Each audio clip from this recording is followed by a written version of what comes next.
கிறிஸ்துவின் சபையார் வழங்கும் கிறிஸ்துவின் வசனம் நிகழ்ச்சியை கேட்க உங்கள் யாவரையும் அன்புடன் அழைக்கிறோம். கிறிஸ்துவின் வசனம், இது கிறிஸ்தவர் கீதம். பரிசுத்த வேதம் பறைசாற்றும் வசனம், கிறிஸ்துவின் வசனம், இது கிறிஸ்தவர் கீதம். கிறிஸ்துவின் சபையார் வாழ்த்தி வழங்கும் கிறிஸ்துவின் வசனம், இது கிறிஸ்தவர் கீதம். கிறிஸ்துவின் வசனம், கிறிஸ்துவின் வசனம். வேதாகம குடும்ப நேரத்திற்கு உங்களை வரவேற்கின்றோம். Welcome to the Bible family R.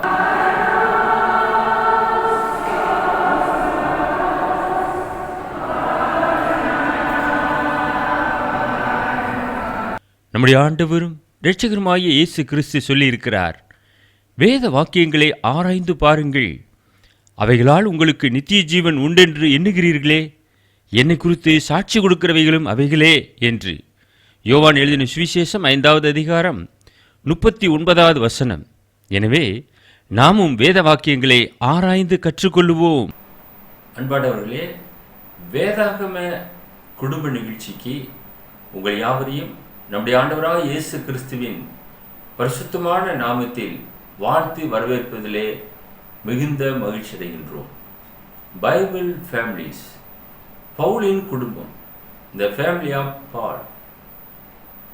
பவுலுக்கு குடும்பமே இல்லையே, பவுலின் குடும்பத்தை குறித்து நாம் ஏன் தியானம் செய்ய வேண்டும் என்று ஒருவேளை நினைக்கலாம். அப்போஸ்தலனாகிய பவுல் உன்னதமான தேவனுடைய குடும்பத்திலே ஒரு அங்கமாக இருந்தார். தன்னை முழுவதுமாக அவர் தன்னை இணைத்து கொண்டார். அப்போஸ்தலனாகிய பவுல் ஒரு சிறப்பான ஒரு மிஷனரி என்று நாம் பார்க்கிறோம். அவர் தன்னை குறித்து முதலாவது அறிமுகம் செய்கிறார். பிலிப்பியர் 3வது அதிகாரம் 5-6 வசனங்கள். நான் 8ஆம் நாளிலே விருத்த சேதனம் அடைந்தவன், இஸ்ரவேல் வம்சத்தான், பென்யமீன் கோத்திரத்தான், எபிரேயரில் பிறந்த எபிரேயன், நியாயப்பிரமாணத்தின்படி பரிசேயன், பக்தி வைராத்தியின்படி சபையை துன்பப்படுத்தினவன், நியாயப்பிரமாணத்துக்குரிய நீதியின்படி குற்றம் சாட்டப்படாதவன். குற்றம் சாட்டப்படாத ஒரு நபர் அப்போஸ்தலனாகிய பவுல். பக்தி வைராக்கியம் அவருக்குள்ளாக இருந்தது. 8ஆம் நாளிலே ப்ராப்பராக விருத்த சேதனம் செய்த நபர், இஸ்ரவேல் வம்சத்தார். 8ஆம் நாளிலே விருத்த சேதனம் செய்திருக்கிறார் என்றால் அவரால் பண்ணிக்கொண்டாரா? அவருடைய பெற்றோர் எப்படி இயேசு கிறிஸ்துவை புறாக்குஞ்சுகளோடு அங்கே வழி செலுத்தும்படியாக கடந்து சென்றார்களோ, அதே போல இந்த அப்போஸ்தலனாகிய பவுல் தன்னுடைய பெற்றோராலே 8ஆம் நாளிலே விருத்த சேதனம் அடைந்தவன். அப்போ அப்போஸ்தலனாகிய பவுல் ஒரு குடும்பத்தை சார்ந்தவன் தான். பென்யமீன் கோத்திரத்தான், எபிரேயில் பிறந்த எபிரேயன் என்று தன்னை குறித்து சொல்லுகிறார். மேலும் நாம் பார்க்கும்போது 2 கொரிந்தியர் 11வது அதிகாரம் 22வது வசனம், அவர்கள் எபிரேயரா, நானும் எபிரேயன் என்று அடித்து சொல்லுகிறார். Are they Hebrews? So am I. நானும் எபிரேயன் தான். அவர்கள் இஸ்ரவேலரா, நானும் இஸ்ரவேலன். Are they Israelites? So am I. நானும் இஸ்ரவேலன் தான். அவர்கள் ஆபிரகாமின் சந்ததியாரா, நானும் ஆபிரகாமின் சந்ததியான். Are they seed of Abraham? So am I. நானும் ஆபிரகாமின் சந்ததி தான். உறுதியாக திட்டமாக அவர் சொல்லுகிறார். அதிலிருந்து வந்தவர் தான். அந்த ஜனங்கள் மத்தியிலே பேசும்போது வல்லமையாக பேசுகிறார். ஆனால் அவர் புறஜாதிகளுக்காக ஒரு அப்போஸ்தலனாக தேவனாலே தேர்வு செய்யப்பட்டவராக இருக்கிறார். கொரிந்து சபையார், புறஜாதிகள் நிறைந்த ஒரு சபை தான் கொரிந்து சபை. ஆனால் நான் ஆபிரகாமினுடைய சந்ததியிலே வந்தவன் தான் என்று ஆணித்தரமாக பேசுகிறதை நாம் பார்க்கிறோம். அப்போஸ்தலர் நடவடிக்கைகள் 22:3 வரும்போது, நான் யூதன், சிலிசியா நாட்டில் உள்ள தர்சு பட்டணத்திலே பிறந்து இந்த நகரத்திலே கமாலியலின் பாதத்தருகே வளர்ந்து முன்னோர்களுடைய வேத பிரமாணத்தின்படியே திட்டமாய் போதிக்கப்பட்டு இன்றைய தினம் நீங்கள் எல்லாரும் தேவனை குறித்து வைராக்கியம் உள்ளவர்களாய் இருக்கிறது போல நானும் வைராக்கியம் உள்ளவனாய் இருந்தேன் என்று சொல்கிறார். நானும் வைராக்கியம் உள்ளவனாகத்தான் இருந்தேன், நீங்க எப்படி இருக்கிறீங்களோ அதே போலதான் நானும் இருந்தேன் என்று சொல்லுகிறார். அன்பானவர்களே, எவ்வளவு ஒரு உறுதியான ஒரு வார்த்தை என்று பாருங்கள். நீங்க எப்படி வைராக்கியமா இருக்கிறீங்களோ நானும் வைராக்கியமாக இருந்தேன். அவர்கள் வைராக்கியமாக இருந்தாங்க இஸ்ரவேலர்கள், ஆனால் அது அறிவுக்கேற்ற வைராக்கியம் அல்ல.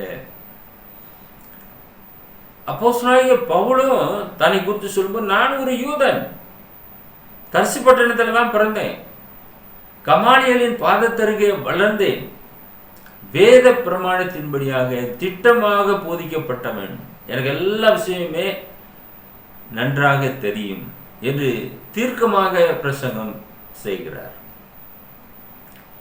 இந்த அப்போஸ்தலனாகிய பவுல் ஒரு காலத்திலே அப்போஸ்தலர் நடவடிக்கைகள் 9:1-2 பார்க்கும்போது சவுலாக இருந்தார். சவுல் என்பவன் இன்னும் கர்த்தருடைய சீஷரை பயமுறுத்தி கொலை செய்யும்படி சீரி பிரதான ஆசாரியத்திற்கு போய் இந்த மார்க்கத்தாராகிய புருஷராயிலும் ஸ்திரீகளாயிலும் தான் கண்டுபிடித்தால் அவர்களை கட்டி எருசலேமுக்கு கொண்டு வரும்படி தமஸ்குவில் உள்ள ஜெப ஆலயங்களுக்கு நிருபங்களை கேட்டு வாங்கினான். இவன் முதலாவது செய்த காரியம் என்ன? அறியாமல் இந்த மார்க்கத்திற்கு விரோதமாக செயல்பட்டான். நியாயப்பிரமாணத்துக்கு விரோதமாக அவர்கள் பேசுகிறார்கள் என்று சொல்லி பொங்கி எழ ஆரம்பித்தான். சீரி பிரதான ஆசாரியத்திற்கு போனான். இந்த மார்க்கத்தை தடுக்கும்படியாக புருஷரையாகிலும் ஸ்திரீகளையாகிலும் தான் கண்டுபிடித்தால் அவர்களை கட்டி எருசலேமுக்கு கொண்டு வரும்படி தமஸ்குவில் உள்ள ஜெப ஆலயங்களுக்கு நிருபங்களை கேட்டு வாங்குறான். அப்ப அந்த ஜெப ஆலயங்களுக்கு உதவியாக ஒரு வேலைக்காரனாக அவன் இருந்தான். இப்படி இருந்த அவனை கர்த்தர் சந்திக்கிறார். இரண்டாவதாக நாம் தியானம் செய்கிறோம். அப்போஸ்தலர் நடவடிக்கைகள் 9வது அதிகாரம் 3-6 அவன் பிரயாணமாய் போய் தமஸ்குவுக்கு சமீபித்த போது சடுதியிலே வானத்திலிருந்து ஒரு ஒளி அவனை சுற்றி பிரகாசித்தது. மோசேயை சந்தித்ததை போல அவன் தரையில விழுந்தான். அப்போது சவுலே சவுலே, நீ என்னை ஏன் துன்பப்படுத்துகிறாய் என்று தன்னுடனே சொல்லுகிற ஒரு சத்தத்தை கேட்டான். அதற்கு அவன், ஆண்டவரே நீர் யார் என்றான். அதற்கு கர்த்தர், நீ துன்பப்படுத்துகிற இயேசு நானே, முள்ளில் உதைக்கிறது உனக்கு கடினமாம் என்றார். அவன் நடுங்கி திகைத்து, ஆண்டவரே நான் என்ன செய்ய சித்தமாயிருக்கிறீர் என்றான். அதற்கு கர்த்தர், நீ எழுந்து பட்டணத்துக்குள்ளே போ, நீ செய்ய வேண்டியதே அங்கே உனக்கு சொல்லப்படும் என்றார். அந்த வார்த்தைக்கு உடனே அவன் கீழ்ப்படிந்தான். அன்பானவர்களே, பக்தி உள்ளவனை கர்த்தர் தமக்காக தேர்வு செய்கிறார். அவனுக்குள்ளாக பக்தி வைராக்கியம் இருந்ததே. இந்த மார்க்கம் எப்படிப்பட்ட ஒரு மார்க்கம், எதிலிருந்து வந்தது என்பதை இவன் அறிந்து கொள்ளத்தக்கதாக, நீ துன்பப்படுத்துகிற நசரேயனாகிய இயேசு நானே. இவன் சபைகளை பாழாக்கி கொண்டிருந்தான். சபைகள் கர்த்தருடைய சபை, கர்த்தரை மகிமைப்படுத்தக்கூடிய ஒரு சபை. அந்த சபைக்காக இயேசு கிறிஸ்து ரத்தம் சிந்தினார். நீ சபை அல்ல, என்னை துன்பப்படுத்துகிறாய், நான் தான் அந்த சபை என்பதை அவர் உணர்த்துகிறார். நீ துன்பப்படுத்துகிற இயேசு நானே. முள்ளில் உதைக்கிறது உனக்கு தான் கஷ்டம் அப்படின்னாரு. முள்ளுல போய் நீ உதைச்சனா உனக்கு தான் வலிக்கும், உனக்கு கடினமாம் என்றார். அவன் நடுங்கி திகைத்தான். யாருமே இல்லை, சத்தம் வருகிறது, அந்த ஒளியிலிருந்து வருகிறது. அவனுடைய கண்கள் மங்களாய் போய்விட்டது. அன்பானவர்களே, கர்த்தர் அவனை சந்தித்தார். அவன் உடனே என்ன செய்கிறான்? தாமதமின்றி அனனியாவை போய் சந்திக்கிறான். அப்போஸ்தலர் நடவடிக்கைகள் 9வது அதிகாரம் 17-18 நாம் பார்க்கிறோம். அப்பொழுது அனனியா போய் வீட்டுக்குள் பிரவேசித்து அவன் மேல் கைகளை வைத்து, சகோதரனாகிய சவுலே, நீ வந்த வழியே உனக்கு தரிசனமான இயேசுவாகிய கர்த்தர் நீ பார்வையடையும்படிக்கு பரிசுத்த ஆவியினாலே நிரப்பும்படிக்கு என்னை அனுப்பினார் என்றான். உடனே அவன் கண்களிலிருந்து மீன் செதில்கள் போன்றவைகள் விழுந்தது. அவன் பார்வையடைந்து எழுந்திருந்து ஞானஸ்நானம் பெற்றான். தாமதமில்லாமல் அனனியா மூலமாக ஞானஸ்நானம் பெற்றுக்கொண்டான். ஒரு பெரிய ஒரு மிஷினரியை அனனியா வழி நடத்துகிறார். அன்பானவர்களே, எத்தனை அற்புதமான ஒரு காரியம் என்று பாருங்கள். ஒரு தேவனுடைய மனுஷன் மற்றொரு மனுஷனை வழி நடத்துகிறான். அவன் தான் அந்த காரியத்தை செய்ய முடியும். ஆண்டவருக்காக ஊழியம் செய்கிறவர்கள் தான் ஒரு ஊழியக்காரனை உருவாக்க முடியும். அந்த விதமாக அனனியா மூலமாக தாமதமின்றி ஞானஸ்நானம் பெற்று தாமதமின்றி சுவிசேஷத்தை அறிவிக்க ஆரம்பித்தார் அப்போஸ்தலனாகிய பவுல். ரோமர் 15:19 வரும்போது அவர் சொல்லுகிறார், இப்படி எருசலேம் துவங்கி சுற்றிலும் இல்லிருக்கும் தேசம் வரைக்கும் கிறிஸ்துவின் சுவிசேஷத்தை பூரணமாய் பிரசங்கித்திருக்கிறேன். So that from Jerusalem and round about unto Illyricum I have fully preached the gospel of Christ. பூரணமாக சுவிசேஷத்தை பிரசங்கம் செய்திருக்கிறார். ஆசியா முழுமைக்கும் 3 முறை சுற்றி வந்தவர் அப்போஸ்தலனாகிய பவுல். அவரால் அநேக சபைகள் ஏற்படுத்தப்பட்டது என்று நாம் வேதத்திலே நாம் பார்க்கிறோம். இன்றைக்கு அப்படிப்பட்டதான ஒரு உன்னதமான ஊழியக்காரர்கள் நம்ம தேசத்திலேயும் எழும்ப வேண்டும். சுவிசேஷம் எல்லாருக்கும் கடந்து செல்ல வேண்டும். அன்றைக்கே ஆசியா முழுமைக்குமாக சுவிசேஷம் அறிவித்திருக்கிறார் என்றால் நாம் அதை வரவேற்க வேண்டும் அல்லவா? மூன்றாவதாக நாம் பார்க்கும்போது பவுலுடைய சிறைச்சாலை ஊழியம் எப்படியாக இருந்தது? அப்போஸ்தலர் நடவடிக்கைகள் 16:25 சிறைச்சாலையிலே போய் போட்டு கை கால்களை தொழு மரத்திலே மாட்டி வைத்தார்கள், ஆடு மாடுகளை கட்டி வைப்பதைப் போல. நடுராத்திரியிலே பவுலும் சீலாவும் ஜெபம் பண்ணி தேவனை துதித்து பாடினார்கள். காவலில் வைக்கப்பட்டவர்கள் அதை கேட்டுக்கொண்டிருந்தார்கள். அங்கேயும் சுவிசேஷம் தான். இந்த சுவிசேஷம் சொன்னதுனாலே நமக்கு இத்தனை பாடுகள் வந்து விட்டதே என்று அவர் வேதனை கொள்ளவில்லை. அப்போஸ்தலனாகிய பவுல் எழுதின அநேக நிருபங்கள், கட்டுண்டவனாக நான் இதை எழுதுகிறேன் என்று எழுதுகிறார். அந்த வருத்தத்தின் மத்தியிலேயே அவர் அதை எழுதினார். அந்த நிருபங்கள் இன்று வரை நம்ம அதை எடுத்து உட்கார்ந்து அழகாக பேசி கொண்டிருக்கிறோம். இன்னும் அதை வச்சு பிரசங்கியார்கள் பேச வேண்டும் என்றால் மிக அற்புதமாக பேசுவார்கள். ஆனால் அந்த வசனங்கள் எப்படிப்பட்ட சூழலில் இருந்து வந்தது? ஜெயிலில் சாப்பாடு தண்ணி இல்லாமல் குளிச்சு எத்தனையோ நாளாக இருந்திருக்கும். அவர்கள் உடம்பெல்லாம் அப்படியே காயங்களாக இருக்கும், இரத்த காயங்களாக இருக்கும், சரியான வஸ்திரம் இருக்காது. அந்த சூழலிலே அப்படிப்பட்ட ஒரு கஷ்டத்தின் மத்தியிலே இந்த வேத புத்தகங்களை எழுதுவதிலே அவர் கவனமாக இருந்தார். அதுதான் இன்னைக்கு வரைக்கும் ரெக்கார்டு இருக்கிறது நமக்கு. இப்படியாக அவர்களுடைய ஊழியம் இருந்தது. தேவனை துதித்து பாடுகிறார்கள், சந்தோஷத்தோடு பாடுகிறார்கள். வாய் இருக்கிறதாலவா? வாயை ஒன்று அவர்கள் பூட்டு போடவில்லையே. கைக்கு விளங்கிட்டு இருக்கிறார்கள், காலுக்கு விளங்கிட்டு இருக்கிறார்கள். வாயை சும்மா தானே இருக்கிறது. துதித்து பாடுவோம்.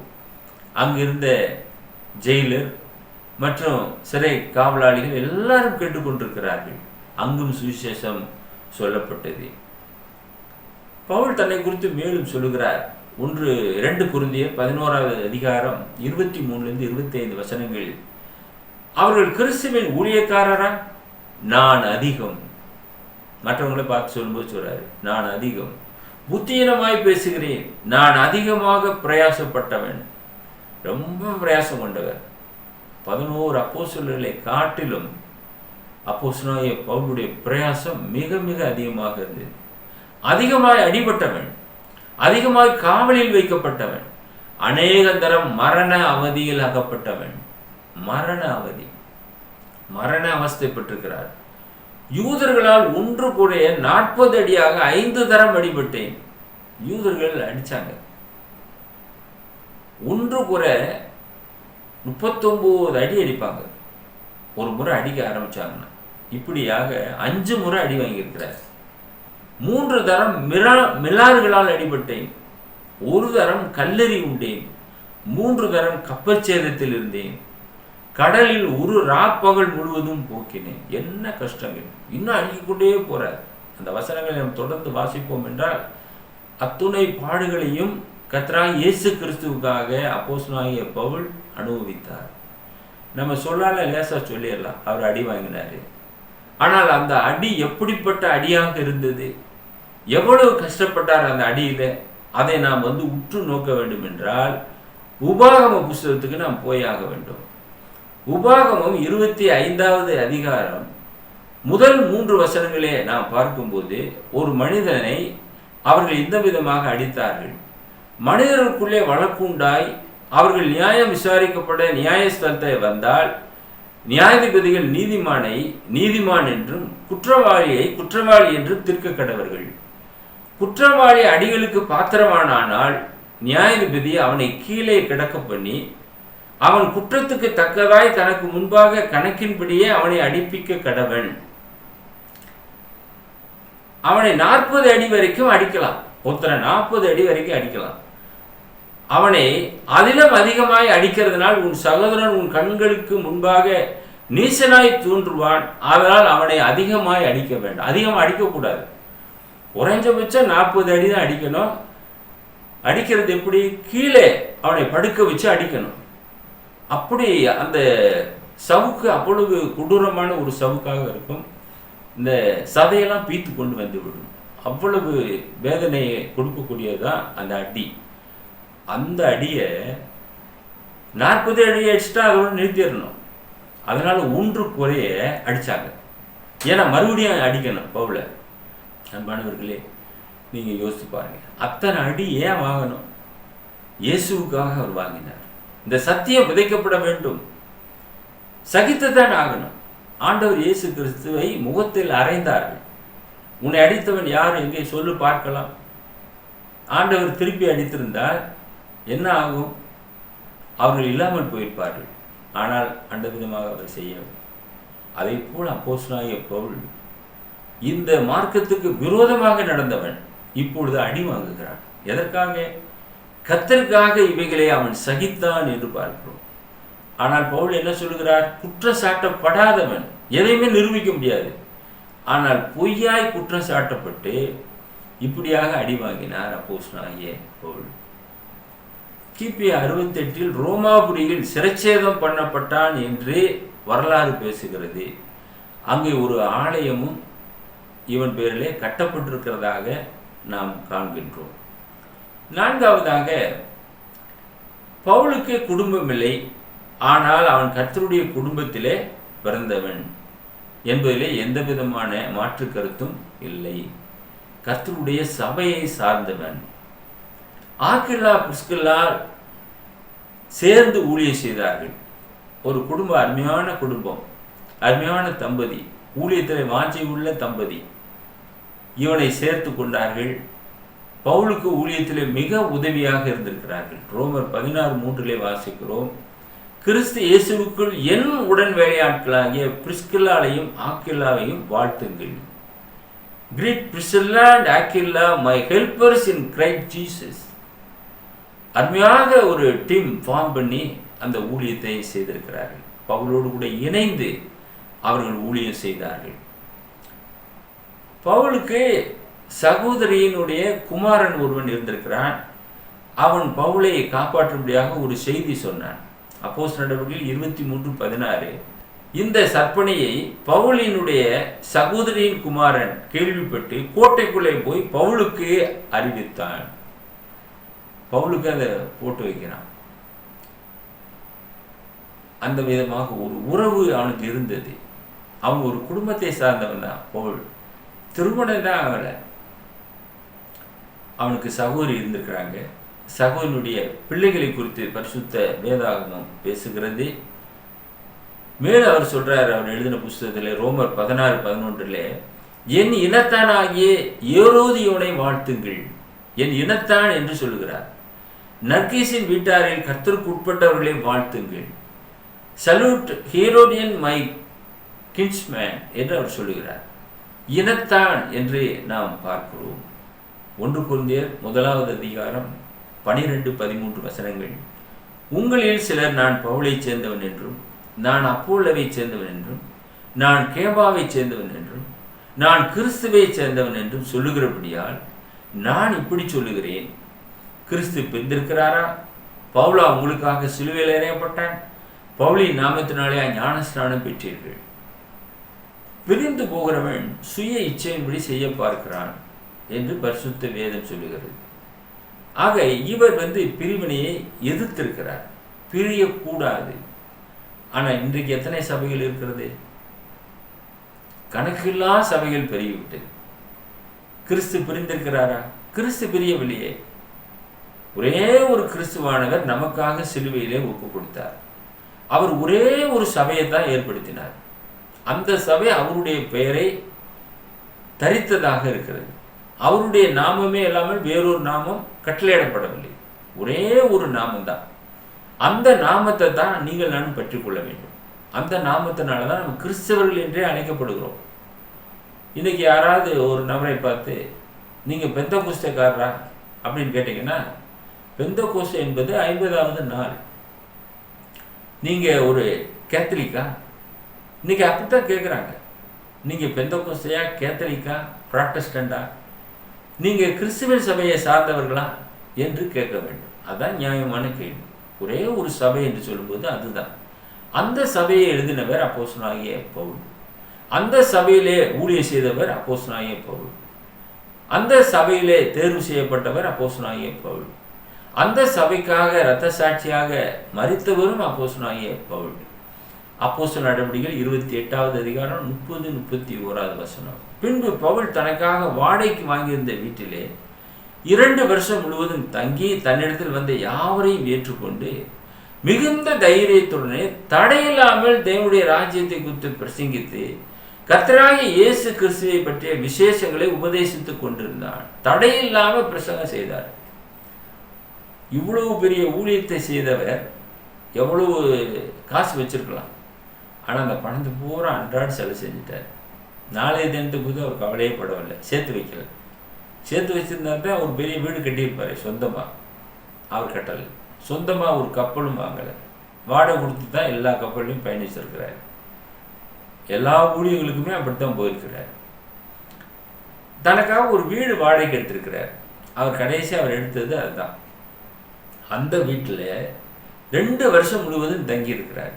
தங்கியிருந்து யாவரையும் ஏற்றுக்கொண்டார். வரக்கூடிய யாவரையும் மிகுந்த தைரியத்துடனே அவர்களுக்கு தேவனுடைய ராஜ்யத்தை குறித்து பிரசங்கம் செய்தார். அங்கேயும் அந்த வேலை தான் நடந்தது. வேற வேலை இல்லை, வேற பிஸ்னஸ் இல்லை. இன்னைக்கு ஊழியக்காரர்கள் என்ன சொல்லுகிறாங்க? இந்த ஊழியம் வளர வேண்டும் என்றால் நாம் ஒரு பிஸ்னஸ் பண்ண வேண்டும். ஏதாவது ஒரு வியாபாரத்தை நம்ம ஆரம்பிக்கணும். அதுலேருந்து வரக்கூடிய வருவாயிலிருந்து ஒரு 10 ஊழியக்காரருக்கு நம்ம உதவி செய்யலாம். நீங்கள் என்ன சொல்கிறீங்க? அப்படி ஒரு பிஸ்னஸை நாம் துவங்க வேண்டும். இப்படி தான் திட்டமிடுகிறார்கள்.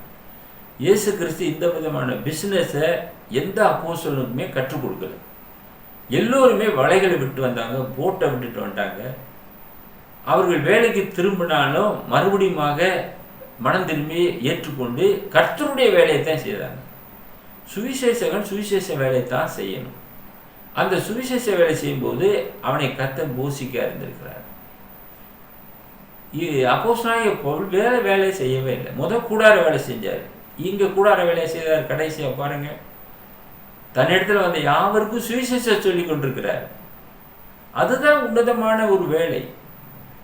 அப்போது அவர் கஷ்டத்தை அனுபவித்தார். ஆகையினால அந்த வேலையை செய்தார். அந்த வேலையை அவர் செய்துக்கிட்டு இருக்கல. பிகினிங்கில் அந்த வேலையை செய்தார்.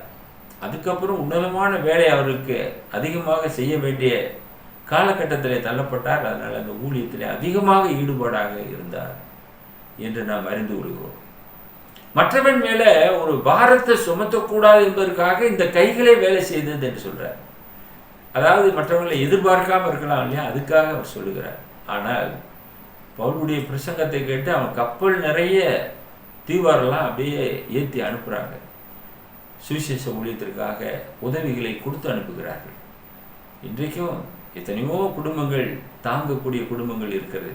ஏன் ஊழியத்தை மாத்திரம் நீங்கள் செய்யுங்க, மற்றதெல்லாம் நாங்கள் பார்த்துக்கிறோம் அப்படின்னு சொல்லுவாங்க. அந்த விதமாக அப்போஸ்தலனாகிய பவுலை வழிநடத்திருக்கிறதை நாம் அறிய முடிகிறது. மேலும் ஆவியானவருடைய உதவியினாலே பெரிய ஒரு அருமையான டீச்சிங் அவர் கொடுக்கிறார். அதாவது கொலோசியர் 3வது அதிகாரம் 18 முதல் 22 முடிய நீங்கள் வாசிப்பீங்கன்னா அதில் மனைவிகளே, புருஷர்களே, பிள்ளைகளே, பிதாக்களே, வேலைக்காரர்களே, இந்த உபதேசத்தை நாம் அங்கே காணலாம். 5 விதமான அந்த தேவனுடைய பிள்ளைகளுக்கு அங்கே உபதேசம் சொல்லப்பட்டிருக்கிறது. மனைவிக்கான ஒரு டீச்சிங் அவசியம், கணவனுக்கான ஒரு டீச்சிங் அவசியம், பிள்ளைகளுக்கான டீச்சிங் மிக அவசியம், பெற்றோருக்கான டீச்சிங் அவசியம். அந்த குடும்பத்தில் வேலைக்காரங்க இருப்பாங்க இல்லையா, அவங்களுக்கும் ஒரு உபதேசம் வேண்டும். நீ எஜமானுக்கு கீழ்ப்படியணும். இந்த தான் பூரா ரத்தின சுருக்கமாக இந்த ஒரு குடும்பத்துக்கு இருக்கக்கூடிய 5 நபர்களுக்கு உரிய உபதேசம் கொலோசியர் 3வது அதிகாரத்தில் 18லேருந்து 22 வசனங்களில் அவ்வளவு தெளிவாக அப்போஸ்தலனாகிய பவுல் பேசியிருக்கிறார் என்று பார்க்கிறோம். இது எத்தனை ஆசீர்வாதமான ஒரு காரியம். குடும்பமே அவருக்கு இல்லை, ஆனால் குடும்பத்தை பற்றி அவர் பேசுகிறார். எதை வைத்து பேசினார்? ஆவியானவரை வைத்து பேசினார். சிலர் என்ன நினைக்கிறாங்க, குடும்பத்தோடு ஆசீர்வாதமாக இருக்கிறவங்க தான் திருமண காரியங்கள்லாம் நடத்தி வைக்கணும், அவங்க தான் தாலி எடுத்து கொடுக்கணும். நான் கூட ஒருத்தட்ட சொன்னேன், எனக்கு பிள்ளையே இல்லை அப்படின்னு. அப்போ நீங்கள் மேரேஜ் லைசன்ஸு வாங்காமல் இருக்கிறதே நல்லது அப்படின்னாரு. ஏன்னா நான் ஒரு ஆசீர்வாத குறைவுள்ள ஒரு மனுஷனா, அதனால் நான் ஒரு திருமணத்தை நடத்தி வைக்கக்கூடாது. அப்போஸ்தலனாகிய பவுல் திருமணமே செய்யாத ஒரு நபர், ஆனால் திருமணத்தை பற்றி பேசுகிறார். கொரிந்தியரில் விவாகரத்தை பற்றி பேசுகிறாரு, ஒரு குடும்பத்தை பற்றி பேசுகிறாரு, கணவன் எப்படி இருக்கணும்னு பேசுகிறாரு, மனைவி எப்படி இருக்கணும்னு பேசுகிறாரு, ஆவியானவர்களுடைய உதவியோடு கூட பேசுகிறார். இதை அவர்கள் நோக்கி பார்ப்பார்கள் என்றால் இந்த உலக ஜனங்கள் பேசுவதை போல பேச மாட்டாங்க. இயேசு கிறிஸ்து திருமணமானவரா? தேவனுக்கு கல்யாணம் செய்திருக்கிறாரா? அவர் இருக்கிறவராகவே இருக்கிறார். இதெல்லாம் மனிதர்களுடைய காரியங்கள். மனிதனுக்காக இதை செய்தார். தேவன் தேவனாகத்தான் இருக்கிறார் இன்றும். ஆகையினாலே இந்த உலக சடங்காச்சாரங்களை கர்த்தருடைய சபைக்குள்ளாக கொண்டு வராதீர்கள், அதை பேசாவும் இருங்கள். தேவன் ஒருவனை பலப்படுத்த அறிந்திருக்கிறார். அவன் கர்த்தருடைய வார்த்தையை பேசுகிறானா என்றுதான் நாம் கவனிக்க வேண்டும். கடைசியாக ஒரே ஒரு வசனத்தை நாம் வாசித்து நிறைவு செய்யலாம். பவுலுடைய ஒரு மிக நேர்த்தியான வசனம் என்று சொல்லலாம். பிலிப்பியர் 1:21. கிறிஸ்து எனக்கு ஜீவன், சாவு எனக்கு ஆதாயம். For to me live is Christ and to die is gain. கிறிஸ்து எனக்கு ஜீவனாக இருக்கிறார். நான் ஒருவேளை சாவேன் என்றால் அது எனக்கு ஆதாயம். அதைத்தான் அவர் சொல்லுகிறார். பிழைத்தாலும் மரித்தாலும் நாம் கர்த்தருடையவர்களாக இருக்கிறோம். அந்த சந்தோஷத்தை நிறைவோடு கூட நாம் பயணம் செய்வோம்.